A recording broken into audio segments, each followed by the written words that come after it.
que le tocaba placebo, pues solo agüita. En total, vean, acá están los resultados. Ellos, bueno, igual como ya lo se conocía, la mayoría, el 80% de las muertes ocurren en los primeros 20 minutos, que ya es conocido y también ocurrió aquí. El índice mayor de realizar histerectomías también ocurre en los primeros 20 minutos, entonces es el tiempo en todo el mundo, el tiempo de oro. Aquí están los resultados por muerte por sangrado.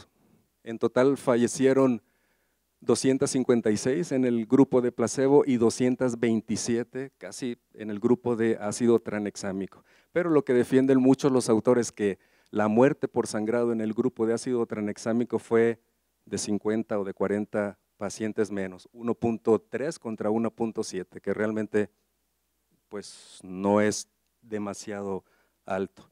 Lo que sí disminuía la aplicación de ácido tranexámico es que la paciente se sometiera a una laparotomía o una esterectomía o algo así y con eso pues agregarle más riesgo de complicaciones. Podemos decir también, si aplicamos ácido tranexámico va a aumentar el riesgo de trombosis, pero realmente se vio que los eventos trombóticos se daban con igual frecuencia en las pacientes que recibían el ácido tranexámico, aquellas que solo recibían placebo. Las muertes por falla cardíaca fue muy semejante y realmente las complicaciones no difirieron entre uno y otro grupo. Ellos tienen este eslogan que cada 15 minutos que retrasemos la aplicación de ácido tranexámico disminuimos la posibilidad de que esa paciente pueda salvarse. Es mi tiempo. Y bueno, concluyen que el uso de ácido tranexámico reduce la probabilidad de muerte por hemorragia postparto, pero realmente es muy bajita, no llama mucho la atención el darlo o no darlo realmente. Otra cosa, una paciente que tiene hemorragia obstétrica y se transfunde más de 4 concentrados eritrocitarios o ingresa a terapia intensiva, quizás se salve de esa hemorragia, pero 48 horas después que empieza todo el reajuste hemostático, empiezan otras complicaciones que ya no ven los obstetras, las vemos nosotros, y es también una alta frecuencia de muerte de hemorragia tardía. Veíamos desde el inicio que para evitar el sangrado aumentan los factores de coagulación, incrementa el volumen sanguíneo y hay contracción uterina. El 70 al 90% de las causas de hemorragia obstétrica son porque el útero no se contrae, 20% por trauma, 9% tejido y 1% en trombina, que ahí es donde más nosotros actuaremos. Hasta vean, encontramos esto de una compresión tipo sumo para evitar el sangrado, que si eso está publicado y en Alemania y lo utilizan mucho y que según detiene el sangrado obstétrico. Las culebras una noche de luz anodina y artificial clavaron sus dientes en su útero y lo destruyeron.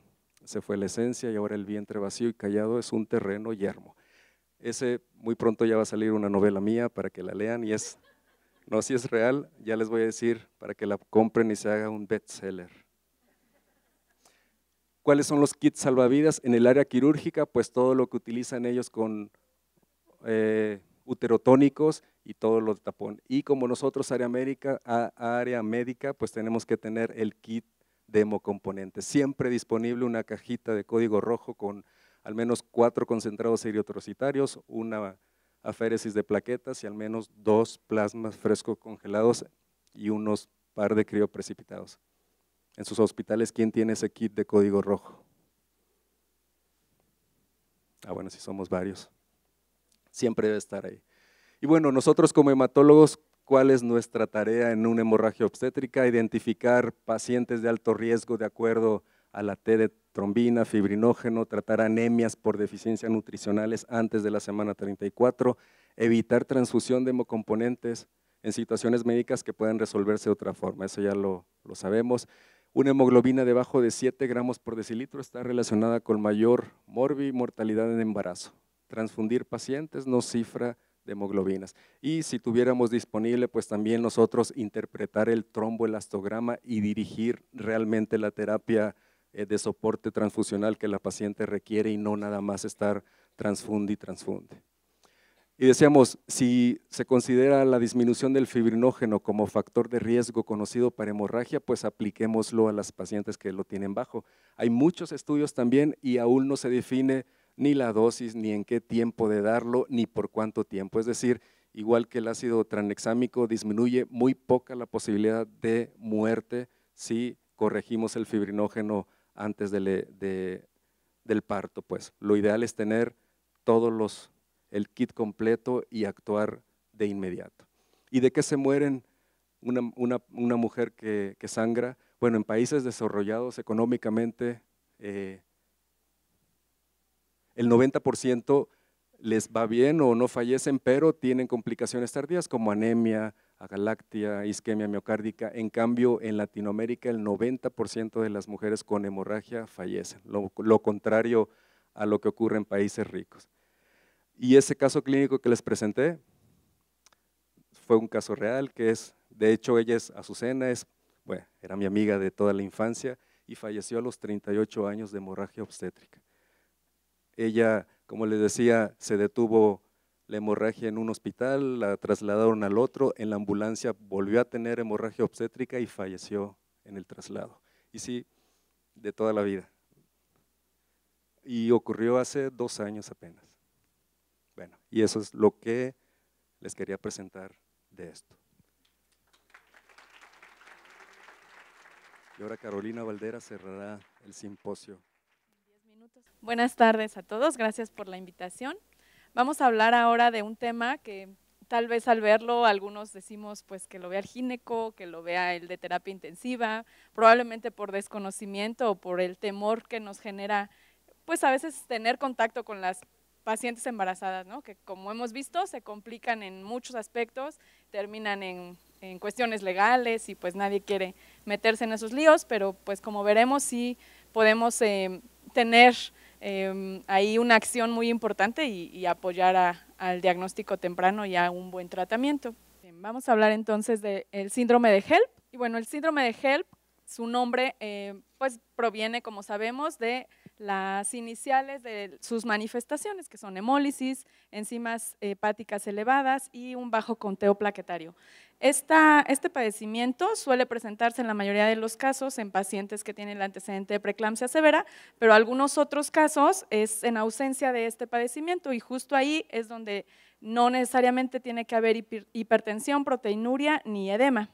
Algunas pacientes pueden presentarse únicamente con algunos síntomas generales o con datos que nos pueden sugerir únicamente una infección viral y esto representa muchas veces un reto en el diagnóstico de esta patología y obviamente al retrasarse el diagnóstico, pues los pacientes pueden evolucionar a complicaciones graves como veremos más adelante.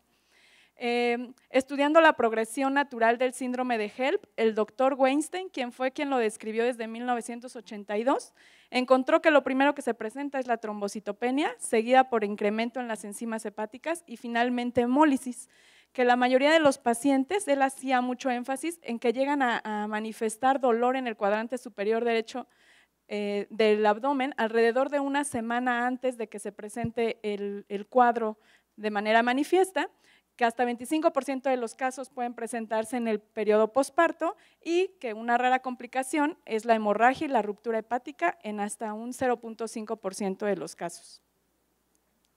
La patogénesis no está del todo clara, pero si partimos de que algunos casos son considerados como una forma de preeclampsia severa, ahí estaría explicado por un desarrollo y función placentaria alterada. Y en los casos en los que no está precedido por la preeclampsia y se maneja como una entidad independiente, también existe una placentación anormal, pero con una mayor afectación hepática y con una mayor activación del sistema de coagulación que la preeclampsia.